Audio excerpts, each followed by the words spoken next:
When it comes to finance, and finance is probably one of the hardest things because it's directly related to a lot of our own self-worth. I mean, statistically speaking, your average person has an idea about how much they're worth. So let's just say you think you're worth 50 grand a year. You'll work for 50 grand a year, and if you earn much more than that, you'll probably waste it.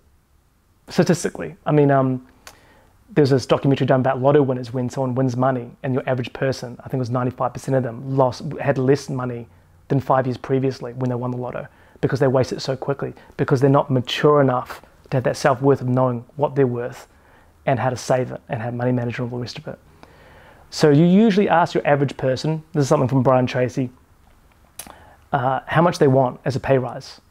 And I can tell you this is true because I get asked a lot for pay rises, and good on them, fair enough. It's a good thing, I love being asked. Your average person will usually ask for a pay rise 20% more than what they're currently getting. It's a statistical fact that most people believe that they want 20% more, and that's all they're worth. There was an article a little while ago, again, this is quoting Brian Tracy, where they asked for one sales role. They had it in the ad. One sales role, you're going to go be a sales rep manager. Your base salary is $50,000 a year. This is what you do for your job. He put out an identical salary package, an identical job with a different salary package.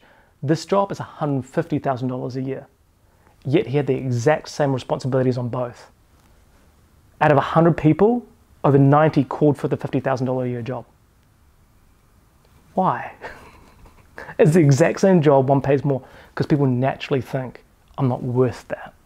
I don't know if I can do it to that ability. And it's the same with your career. So if you can switch your mindset to going, first I'm going to work on my worth, my mental image of myself, you'll naturally find that asking for pay rises, getting better jobs, earning more money, man, do you know how scared I was?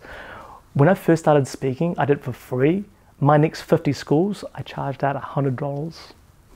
There was a school in New Zealand, I drove all the way to the top of the North Island to speak and drove all the way back. It cost me $250 for gas. Right, I did all this stuff, and one part of me is like, hey, that's starting out, but a big part of it was a poverty mentality. I didn't understand my worth. And when I broke down what I was worth, hey, wait a sec, I'm delivering a health curriculum to an entire school of 2,000 kids. Your average PE teacher would go through 50 classrooms to get that done. You know, that would take your average PE teacher 50 hours. The average class is four classes in a day. That would take that person 2 to 4 weeks to get done. That's worth a lot of money. No, I'm worth that. You know, that's with no emotion, that's just facts. So when you can figure out what your worth is, you'll find that you naturally attract better company, better people, and more money.